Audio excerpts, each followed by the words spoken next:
அதிமுகவுல மீண்டும் இணையும் பன்னீர்செல்வத்தின் முயற்சி பலன் அளிக்காததுனால எடப்பாடி பழனிசாமியிடமே நேரடியாக சரணடைந்து கட்சியில் தங்களை இணைத்துக் கொள்ளும் முடிவுக்கு பன்னீர்செல்வத்தின் ஆதரவாளர்கள் வந்திருப்பதாகவும் தகவல் வெளியாகியிருக்கு. எடப்பாடி பழனிசாமி தலைமையிலான அதிமுகவிலிருந்து முன்னாள் முதல்வர் பன்னீர்செல்வம் உட்பட அவரது ஆதரவாளர்கள் அனைவரும் நீக்கப்பட்ட நிலையில அதிமுக தொண்டர்கள் உரிமை மீட்பு குழு என்ற பெயர்ல தன் ஆதரவாளர்களுடன் பன்னீர்செல்வம் தனித்து இயங்கி வராரு.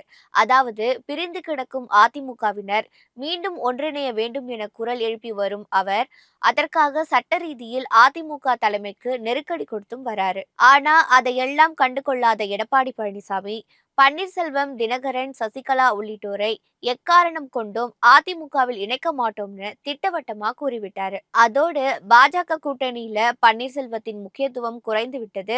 தேர்தலுக்குள் ஏதாவது ஒரு முடிவை எடுக்க வேண்டும் என பன்னீர்செல்வத்துக்கு அவரது ஆதரவாளர்கள் நெருக்கடி கொடுக்க தொடங்கியிருக்காங்க. இதனையடுத்து தன் செல்வாக்கை காட்ட அதிமுக தொண்டர்கள் உரிமை மீட்பு குழு சார்பில் வரும் 4ஆம் தேதி மதுரையில் மிகப்பெரிய மாநாடு நடைபெறும்னு அறிவிச்சிருக்காரு.